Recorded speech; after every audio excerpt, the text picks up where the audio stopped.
শালবাগানের একটা সত্যি ঘটনা আছে যেটা নিয়ে কেউ কখনো কথা বলতে চায় না। শালবাগান ছোট একটা গ্রাম, কিন্তু এই গ্রামের একটা রাস্তা আছে যেটা দিয়ে কেউ কখনো যাওয়ার সাহস করে না। তাহলে আজকে আমি এই গ্রাম এর ব্যাপারে বলেই পেলি, শেষ পর্যন্ত শুনলে তুমি নিজেও ভয় পেয়ে যাবে। রাত তখন প্রায় 2টা। গ্রামটার নাম শালবাগান। চারদিকে নিস্তব্ধতা, মাঝে মাঝে শুধু ঝিনি পোকার ডাক। রাশেদ সেদিন শহর থেকে গ্রামে ফিরছিল। বাস থেকে নামার পর তাকে প্রায় আধা কিলোমিটার হেঁটে বাড়ি যেতে হয়। কিন্তু সেই রাতটা ছিল অন্যরকম।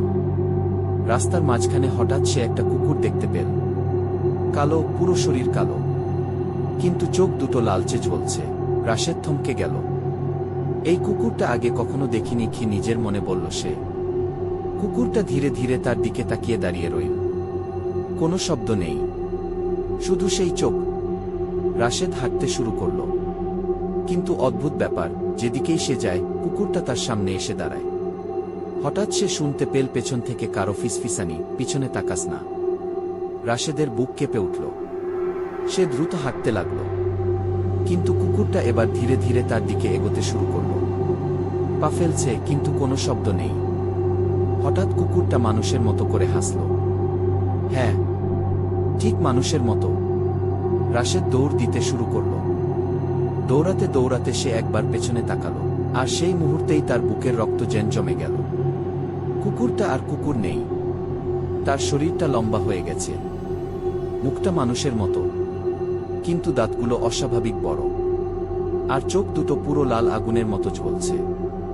সে দৌড়ে বাড়িতে ঢুকে দরজা বন্ধ করে দিল। পরদিন সকালে গ্রামের বয়স্ক লোকেরা বলল, ওটা কোনো সাধারণ কুকুর না, ওটা রাতের পাহারাদার, যাকে দেখে সে বেশি দিন বাঁচে না।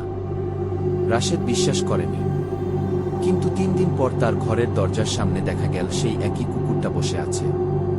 চোখ দুটো আগের মতোই লাল। আর সেই রাতেই রাশেদ নিখোঁজ হয়ে যায়।